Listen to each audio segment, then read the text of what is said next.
something I did not expect. He told me that he had spent most of his adult life surrounded by people who said yes to him, even when no would have been the healthier answer.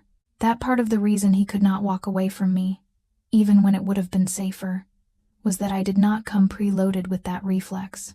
He agreed. To the job, to the shared decisions about Noah, to the possibility that someday I might decide this life was too much. He did not pretend it would be easy for him, did not try to spin it as something romantic. He just acknowledged that if he wanted me to stay, it had to be because I chose to, not because I had no other option. When he told me he loved me, it did not come with flowers or orchestral music. It came on that balcony, with the wind cold on my face and the city spread out like a dangerous promise below us. He said it like a confession, not a claim, the words odd and heavy and right all at once. I told him I loved him too, not in spite of who he was, but not because of it either. I loved the man who cooked Noah breakfast before a meeting with men who wanted to kill him, the man who listened to my stories as they mattered, the man who had once covered me on a restaurant floor without thinking about optics. I also loved him, knowing exactly how twisted that sounded. How many people would call me naive, complicit, selfish? Maybe I was all those things. Maybe love, in the real world, is not about finding someone who fits neatly into the boxes on your moral checklist, but about choosing someone whose flaws you can live with, and whose goodness, however buried, calls something out in you. Standing there with him, the lake dark and restless below, I thought about the girl in the bathroom stall, the one who lifted her feet off the floor and held her breath without knowing why, who wrote a warning on a folded receipt with shaking hands. She had thought she was about to ruin her life for a man who did not even know her name. She was half right. I had ruined the life I knew, the small, quiet, grinding existence I had built around survival and invisibility. In its place, I had stepped into something louder, messier, more dangerous, and more real. I had become the woman standing on a balcony with a man the city called a monster, making agreements about boundaries and brothers and the shape of our shared future. I had traded safe lines for sharp edges, anonymity for a place in a world that could burn me and save me in the same breath. And somehow, against all odds and logic, that felt less like losing myself and more like finally admitting who I was willing to be.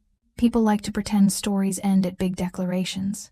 The I love you on a balcony, the dramatic kiss in the back of a car, the moment you say out loud that you are staying. If this were a movie, that might have been where the credits rolled, city lights behind us, music swelling. Real life did not give me credit. It gave me Tuesday mornings, bus schedules, grocery lists, and a brother who still left wet towels on the floor. It gave me tiny, ordinary moments layered over the fact that my boyfriend ran a criminal empire, and people who used to want him dead now nodded politely when my name came up. Months passed. Not in a blur exactly, but in a series of days that felt strange and normal at the same time. We found a rhythm, the three of us, me, Noah, and Adrian, each orbiting the others in ways none of us had ever been taught how to do. Noah settled into his new school more easily than I did into any part of this new life. He complained about homework and cafeteria food and group projects, which was one of the best sounds I had ever heard. When he talked about teachers and test scores and a kid named Marcus who shared his obsession with vintage video games, I could feel something unclenching inside me that had been tight since he was born. At the bookstore, people knew me as Lily from the register, the one who remembered their favorite authors and always had 3 backup recommendations ready. They did not know about the things I had seen, the deals struck in warehouses, the hotel suite confrontation, the nights spent awake, counting ways things could go wrong. They just knew I would slip a staff pick note into their bag if I thought a certain story might save them from a bad week. I liked that version of me, the one who smelled like paper and ink instead of bleach and fryer oil, the one who could actually sit down with a cup of coffee on her break without calculating how many tables she still had to turn to make rent. The penthouse stopped feeling like a fortress and started feeling like, not home, exactly, but something close. My things appeared slowly. A mug with a chipped handle I refused to throw away. A thrift store print I loved shoved between 2 pieces of expensive art. A blanket Noah and I had bought on clearance draped over a couch that cost more than my old car. Adrian's world did not soften. Business stayed business, Enemies stayed enemies. Sometimes he came home with a split lip or a bruise under his collar, little reminders that his version of work problems looked very different from mine. We did not talk about all of it, not because he was hiding everything, but because some of it lived in a place I did not want to walk into too often. He gave me more than I expected, though. He told me when deals shifted, when new players sniffed around, when someone from the old nights might stir up dust. He stopped trying to handle things without telling me. That had been part of our deal.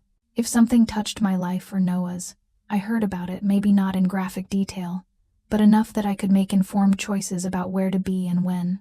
There were still shadows, of course. Sometimes I would catch a man watching us a little too closely at a restaurant, and my brain would send up flares before one of Adrian's people quietly confirmed it was just a bored businessman. Sometimes the elevator ride felt a little too long, the hallway a little too quiet, the weight of everything we had survived pressing in from all sides. But there were small, bright moments too. Friday nights were when Adrian cooked, sleeves rolled up, arguing with Noah about whether pineapple belonged on pizza while I chopped vegetables and pretended not to smile. Mornings when the three of us moved around the kitchen in a sleepy, messy ballet. Coffee, toast, cereal, someone searching for a missing shoe, someone swearing about a conference call. It was domestic in a way that would have sounded like a bad joke earlier in my life. The waitress, her little brother, and the man everyone whispers about are making dinner plans and arguing over movie choices. Some nights, it almost felt like we were just any other patched-together family trying to get through the week. Almost. Because under every laugh and shared meal sat the knowledge that this life balanced on a knife's edge. One bad shipment, one ambitious rival, one crooked cop deciding they finally had enough, might send everything spinning. I had chosen this, but choosing it did not make it less dangerous. I am not going to pretend I never doubted myself. There were days I would be shelving books, smell someone's cologne that reminded me of Skyline 41, and suddenly feel like I was back in that bathroom stall, feet off the floor, listening to my life split in two. There were nights I lay awake watching Adrian sleep, counting his scars with my eyes and wondering how many more would be added because I had written that stupid note. But then there were other nights. Nights when he would come home later than usual, shoulders tight, jaw set, the weight of decisions hanging off him like another coat. Nights when I would sit him down, hand him a drink, and make him talk. Not about logistics, but about the human cost he had paid and inflicted. Those conversations were not pretty. He never tried to recast himself as some misunderstood hero. He owned what he had done, the people he had hurt, the lines he had crossed a long time ago, and could never uncross. He did not use his childhood as an excuse. He used it as context, and there is a difference. I had to look at that and decide if I could still stand beside him. Not the version of him who made omelets and listened to my stories, but the full, complicated, dangerous man who had turned power into both shield and weapon. Every time I chose yes, it was a fresh decision, not one I made once and let inertia carry. Sometimes I wondered what would have happened if I had stayed in that stall. If I had gone back to the floor, refilled water glasses, collected checks, and pretended I had not heard anything. Maybe Sloane would have walked out of that restaurant a wealthy widow with a tragic story. Maybe the city would have quietly shifted under new ownership. Maybe I would have gone home to our old apartment, crawled into bed next to a sleeping Noah, and never known what I had almost watched unfold. Maybe we would still be there, sharing instant noodles and secondhand fears, my life slowly shrinking around the edges until I could not see past next month's rent. The thing that scares me most is this. I think I could have lived that way. I think I could have stayed small and scared and invisible forever, telling myself I had done what I had to do to survive. In some ways, that would have been easier than what I chose. What I chose dragged every hidden fear into the light. It forced me to admit that I wanted more than survival, that I was willing to risk stability for something that felt like being fully awake. It made me look at myself and say, out loud, that I am the kind of person who will write a warning to a dangerous man and tackle him out of a bullet's path. That is not a comfortable thing to admit. It would be neater to claim I was swept along, that I had no real agency, that the universe backed me into a corner, and Adrian just happened to be the door out. But if I strip away all the excuses, the truth is simpler and harder. I chose him. I chose him when I wrote that note. I chose him when I stepped into that SUV instead of waiting for the police. I chose him when I turned down witness protection, when I walked back to the penthouse after Harper's call, when I stood on the balcony and laid out my terms. He chose me too, in his own way. A man like him does not keep liabilities around for long unless they become something else. Some days, I am still surprised I did not end up as another problem he quietly solved. Instead, he let me draw lines. He let me argue, question, and refuse. He let me keep my job, my brother, my scraps of normalcy, even when it would have been easier to fold all of us into his world completely and call it safety. We are not some fairy tale couple who fixed each other. His world is still sharp and ruthless, even if he shields me from the worst of it. I am still stubborn and afraid, and sometimes so angry at the way life has cornered us both that I want to scream. But there is something else too. On the nights when the city is quiet, and the lake looks like dark glass, when Noah is in his room doing homework or pretending to, when Adrian and I sit with our backs against the same couch and talk about nothing and everything, I feel it. This strange, fragile, resilient thing we built out of blood, glass, and a single bad handwriting note. If you are listening to this, maybe you are just here for the drama, the gunfire in the restaurant, the threats, the warehouse showdown, the idea of a nobody waitress falling for the man everyone warns you about. I get it. I used to consume stories like that too, safely from the other side of a screen. But if part of you is here because something in my story feels familiar, the grinding bills, the way fear shapes your decisions, the way you shrink yourself just to get through the day, then hear this part clearly. You may not end up in a penthouse with a man like Adrian. Honestly, for your sake, I hope you do not. But you will face a moment, probably more than one, where you have to decide whether you stay invisible or step into something bigger and scarier than you planned. It might be standing up to a boss, leaving a relationship that is killing you slowly, calling out something wrong when everyone else pretends they did not see it. It will not look cinematic. It will look like you, in a bathroom stall of your own life, heart pounding, realizing you have to choose. I cannot tell you what the right choice is for you. I can only tell you what happened when I stopped pretending I had none. I ruined the life I knew. I stepped into danger. I fell in love with someone I am still learning how to trust. I became responsible not just for my survival, but for what my courage or my silence could cost other people. And somehow, in the middle of all that chaos, I found something that feels a lot like real life.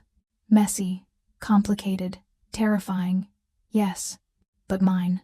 So if my story has kept you here this long, if you are still listening to my voice after all the twists and bad decisions and impossible choices, do one thing for me. Take a quiet second today and look at the part of your life you have been running on autopilot. Ask yourself if staying small is really keeping you safe, or if it is just keeping you from becoming who you are meant to be. If you want to share it, tell me in the comments what moment in your life felt like your own version of that bathroom stall, that place where you realized pretending not to hear was no longer an option. If you think someone you love is stuck in that space right now, share this story with them.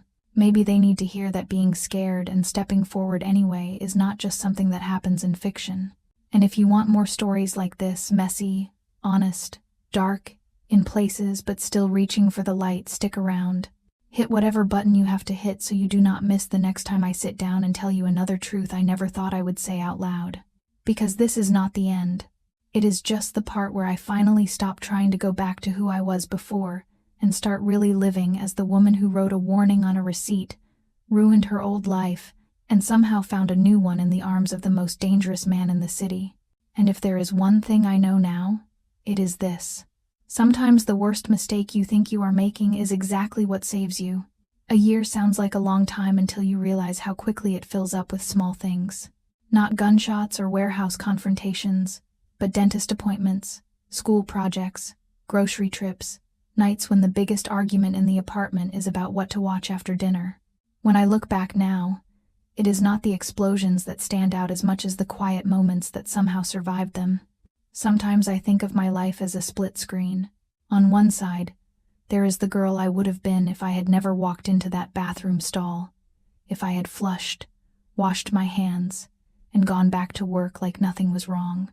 On the other side, there's the girl I became, the woman I am now, sitting on a couch that looks out over the whole city, telling you this story like it is a confession and a warning at the same time. The first few months after everything went down felt like walking on new legs. I kept waiting for the ground to crack, for some forgotten threat to come crawling out of the dark, for a message to pop up on my phone reminding me that peace is not something people like me get to keep. When nothing did not right away, at least I did not trust it. I held my breath without realizing I was doing it. But life has a way of insisting on being lived, even when your nerves are shot. Noah had homework that did not care about my trauma or Adrian's enemies. Bills still arrived, even if they were less threatening now. And someone had to decide what we were eating, who was taking out the trash, and whether or not we were actually going to buy that ridiculous lamp Noah loved at the thrift store. I started therapy. That might sound like a small sentence, but it was one of the scariest things I did that year.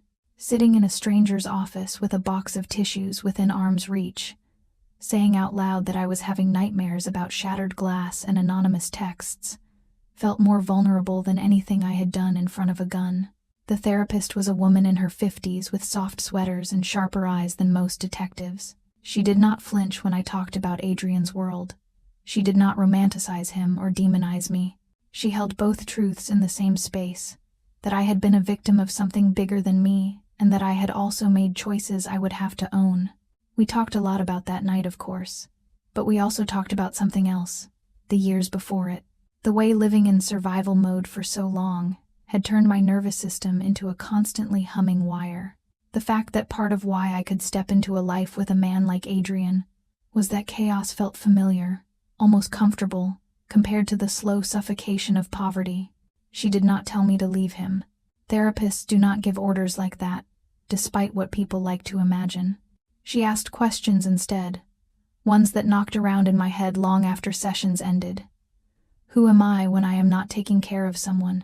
Who would I be if I believed I deserved safety that did not come wrapped in danger? Some nights, I would come home from those appointments and sit on the edge of the bed, watching Adrian loosen his tie or shrug out of his jacket. I would see the faintest traces of exhaustion around his mouth, the way his shoulders sagged for half a second when he thought no one was looking. I would think about how his answer to those same questions would probably be harder and more painful than mine. He made changes too, though he would probably never label them as such.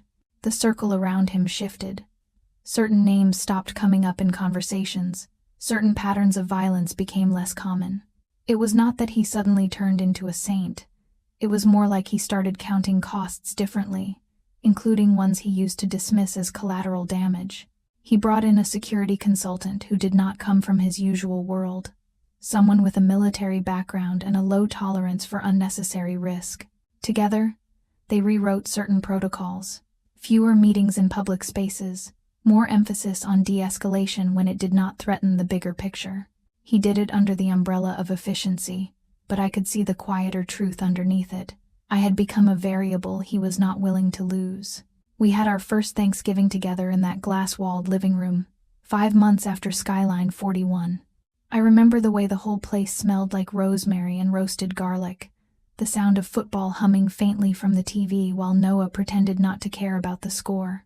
Adrian carved the turkey with this ridiculous level of precision, like it was some high-stakes negotiation, while I tried not to laugh at the sight of a man who could order a warehouse full of people to stand down fussing over gravy consistency.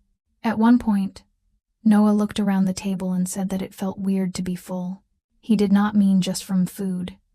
He meant the feeling of not having to ration happiness out of fear that the universe would notice and take it back. I watched Adrian hear that and tuck it away, the way he does when something matters more than he lets on. The holidays rolled in after that, lights in the windows, cold wind off the lake, people complaining about snow in the forecast while secretly hoping for it. We got a tree for the penthouse even though Adrian claimed he had never bothered before. Noah and I decorated it with a mix of expensive ornaments someone sent as a gift, and paper ones we made at the kitchen island with cheap glitter glue that ended up on the marble floor. There was a moment, standing there with a string of lights tangled around my wrists, when I caught my reflection in the window.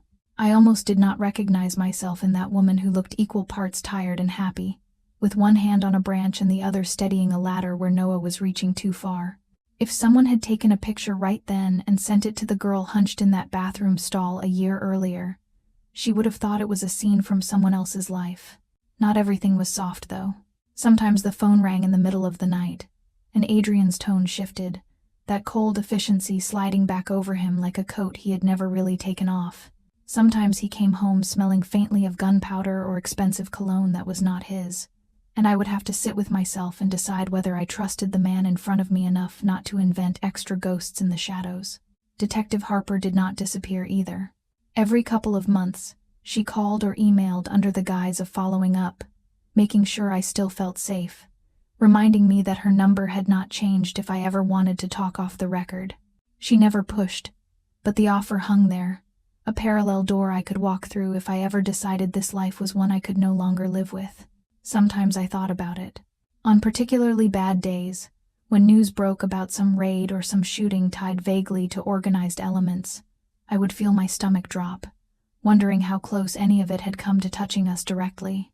I would hold my phone, stare at her contact, and ask myself whether loyalty to a man and to the version of myself with him was enough reason to stay. Every time, for now, the answer has been yes. Not because I think he is incapable of hurting me, or because I have fooled myself into believing that love alone can fix someone forged in violence, but because walking away from him would not magically walk me into a morally pure world. It would simply leave me with a different set of compromises and a different kind of loneliness. One night, about a year after everything started, I found myself back near the restaurant district. The bookstore hosted a small event at a cafe a few blocks from where Skyline 41 used to glow at the top of that building. The restaurant had rebranded, of course, with a new name, new owners, a new story. But the glass was the same, the view still hanging over the city like a postcard. I stood across the street for a minute, watching strangers sit where I had once stood with a tray in my shaking hands. They laughed, drank, took selfies against the skyline, completely unaware that the spot by the window had once been the center of someone's crosshair. It felt surreal, like watching actors perform a scene on a stage I used to sweep. I thought about going up, just to see, to stand near that window as a different version of myself and see if I could breathe. But I did not. I stayed on the sidewalk, took a slow breath, and acknowledged something that felt more important than conquering a fear. I did not owe that place anything anymore. My story had outgrown it. The bathroom stall, the folded note, the shattering glass, they would always be part of my origin story, but they were not my entire identity. The real turning point had not been the bullet. It had been every choice I made after. Every time I decided whether to lean into fear or step forward anyway. Now, when people hear my story online and leave comments, they like to ask what happened after. They want to know if Adrian and I are still together, if Noah is okay, if the threats really stopped or just changed shape. They want to know if I regret my choices, if I would do it all again, knowing what it would cost. The truth is not neat enough for a comment reply, but I will give you the closest thing I have. Yes, we are still together, at least as of this recording. Noah is more than okay. He is thriving in ways that make my chest ache with relief and fear at the same time, because loving someone that much is always a little terrifying. The threats never vanish completely when you tie your life to someone like Adrian's. They just become part of the landscape, like bad weather. You check the forecast for instead of pretending it does not exist. We have systems, plans, contingencies, but we also have dinners, arguments about chores, and inside jokes that make no sense to anyone else. Do I regret it? Some days, I regret the way it hurt. The fear I saw on Noah's face the night he realized our world had changed forever. I regret the years I spent believing I did not deserve anything better than survival, that I had to earn even the smallest kindness with exhaustion and self-erasure. But do I regret writing that note, tackling Adrian, stepping into this mess instead of backing out of it? No.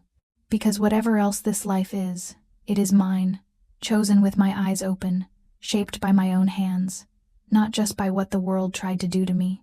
If there is anything I want you to take from this, beyond the drama and the twists and the strange romance at the center of it all, it is this: your choices matter. Not just the big cinematic ones with bullets and glass, but the quiet ones in the middle of an ordinary day when no one is watching. The moment you decide to send a text instead of staying silent, to ask for help instead of drowning alone, to walk toward the unknown instead of clinging to a life that is slowly crushing you. You do not need a mafia boss or a penthouse or a sniper to have a story worth telling. You just need the courage to look at the life you are living and admit, honestly, whether it is one you can stand behind. If it is not, the first step toward changing it will probably feel small and stupid and terrifying, like scribbling a few words on a receipt and hoping someone reads them. I cannot promise you that your risks will lead where mine did. I cannot promise you safety or romance or a neat resolution. What I can tell you is that staying invisible to save yourself from pain is its own kind of slow death, and you deserve more than that. So, if you are still here, still listening to my voice carry across whatever screen and speakers separate us, consider this your sign. Take one step, however tiny, toward the version of your life where you are not just surviving but actually present in your own story. And if you want to keep walking that path with me through more stories, more confessions, more messy truths, then stay. Because for all the danger and compromise and sleepless nights, I am still here. Still choosing, still loving, still arguing with a man who makes terrible decisions, and somehow the right ones when it matters most. Still dragging my brother out of bed for school, still shelving books in a corner shop that smells like paper and possibility. Still living under the same city lights that once framed a sniper's scope, and now just remind me that I made it through. And that is the real ending, I think. Not the night of the bullet, or the morning in the interview room, or even the "I love you" on the balcony. The real ending is that there is no ending. Just me, a girl who once thought she was ruining her life for a stranger, choosing every day not to disappear from her own story ever again. If I could go back to that bathroom stall, I do not think I would tell her how it all turns out.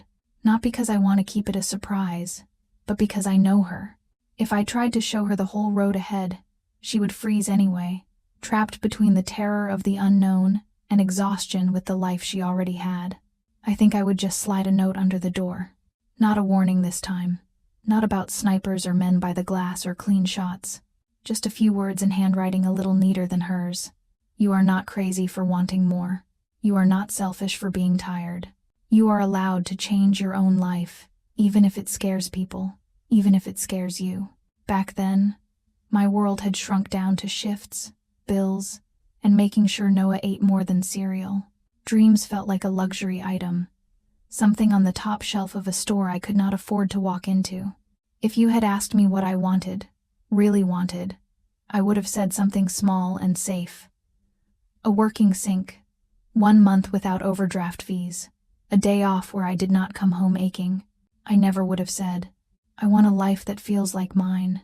I want to be seen. I want to be loved in a way that does not require me to disappear. You do not say those things when your whole identity is built around being the reliable one, the one who does not ask for too much. You swallow them. You call them unrealistic, and pat yourself on the back for being practical, while something inside you quietly starves. Now, when I look back, I do not just see the gun, or the glass, or Adrian's eyes over that table. I see a girl who had been invisible for so long she forgot she used to want things. And I see the exact second she remembered. It was not the sound of the heels or the foreign words or even the phrase "clean shot, I have guide."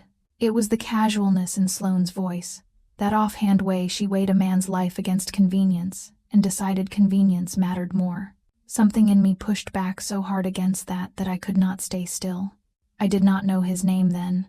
I did not know he had a father who could not walk right anymore, or scars he collected like bad souvenirs, or a brother who once died on a floor not so different from the one I almost bled out on. I did not know that stepping into his line of fire would drag me into every broken part of his life and mine. All I knew was that I had a choice. Stay small and tell myself it was not my problem, or step forward and accept that whatever came next would be bigger than anything I had planned for. People ask me, in comments and messages, if I think the universe meant for us to meet like that. If fate lined up the red souls, the stall, the sniper, the receipt. I do not know if I believe in plans that detailed. What I do believe is this. Life throws you moments that reveal who you are, and you get to decide whether to answer honestly. Sometimes that honesty looks noble. Sometimes it looks foolish or selfish or downright insane from the outside. Writing that note was not about him. It was about me refusing, for once, to walk past something wrong just because I was scared. That it led to him, to Noah's new school, to this apartment, to this life, is the wild, messy consequence. People like to call me lucky now. Lucky I survived. Lucky I ended up with a man who can make problems disappear. Lucky I do not have to count quarters for laundry anymore. They do not see the nights I still wake up with my heart racing because a car door closed too loudly outside. They do not see the way my hand sometimes twitches toward my phone when a news alert pops up about organized elements downtown. They do not see how carefully we plan Noah's route to school, how I still memorize every exit in every room I walk into. Luck is not the right word for that. Here is what feels closer to the truth. I am loved, and it is complicated. I am safer, and it is conditional. I am stronger, and it has cost me things I will not get back. Would I change it? If some impossible magic let me rewind to that stall and put my feet back on the floor, wash my hands, walk out, pretend I heard nothing, would I take it? There are days, on the worst ones, when I want to say yes. On those days, I think about Noah's face the night he realized how close we came to losing everything. I think about the texts, the warehouse, the hotel suite, and the interview room. I think about how tired my bones feel and how heavy it is to love someone who walks that close to the edge. But then I picture the safe life I would be returning to. The slow burn of burnout. The way my smile got thinner every year behind that server station. The way I had started to think in survival, not in potential. And I think about Adrian too, not as a fantasy, but as a man. The one who now sits with Noah on Sunday afternoons, explaining interest rates like they are a strategy game, because he knows what it means to grow up scared of money. The one who learned to knock on my emotional doors instead of kicking them down, even when patience is not his style. The one who, once in a while, will stand at the window late at night and admit, in a voice almost too quiet to hear, that sometimes he wishes someone had slipped his father a warning note before the wrong men showed up. It is hard to regret being the person I needed when I was younger, and the person he needed when he never thought he deserved that kind of intervention. If you are waiting for me to tell you this is a cautionary tale, do not do what I did. Do not fall for danger. Stay in your lane. I cannot give you that. Not honestly. My life is not a PSA. It is a messy, ongoing experiment in what happens when someone like me stops living on mute. If you are waiting for me to say it is a fairy tale that love fixed us, that he walked away from everything, that we now live in a cottage somewhere posing with dogs and overpriced coffee, I cannot give you that either. He is still who he is. So am I. What I can give you is this. I chose the risk of loving a man the world calls a monster over the slow death of never choosing anything for myself. I chose to be awake in my own story, even when it hurt. Maybe your dangerous choice will not look like mine. Maybe for you it is leaving, not staying. Maybe it is walking out of a job everyone tells you you are lucky to have, or ending a relationship everyone else thinks looks perfect on paper. Maybe it is finally saying out loud, I am not okay, and letting someone help you for once, even if you have built your whole identity on being the strong one. Maybe it is going back to school at 40, or coming out to people who might not understand, or calling a therapist and telling them you do not even know where to start. All of those are bathroom stall moments too. If I could, I would slide a note under your door right now. It would say, you are not burdensome for wanting more. You are not broken for being scared. You are allowed to change, even if people liked the version of you that kept quiet. I cannot promise you a happy ending. You have seen from my story that happy and safe are not always the same thing, and that ending is mostly a lie we tell ourselves to make chaos easier to swallow. But I can promise you this. Staying exactly where you are out of fear will not save you from hurt. It will just make sure the hurt you feel is familiar. So here we are. You on your side of the screen, me on mine. A girl who once smeared ink on a receipt with shaking hands, now telling you about it like it is any other story on this channel. I am still figuring it out. We all are. If you made it all the way to this point, maybe you saw a piece of yourself somewhere in this mess, maybe in the fear, Maybe in the reckless courage. Maybe in the way love can be both a lifeline and a risk. If you did, tell me. Not every detail, not every wound, just the part you are willing to say out loud. And if you cannot say it yet, that is okay too. Sometimes it takes time to lift your feet off the floor, even when you already know you have to. When you are ready, you will know. Until then, I will be here, still telling you the truth as best I can, from a life that started to change the moment I stopped pretending I did not have a choice. Because that is the real secret I wish someone had told me in that stall. You always have one. Even when the world whispers that you don't,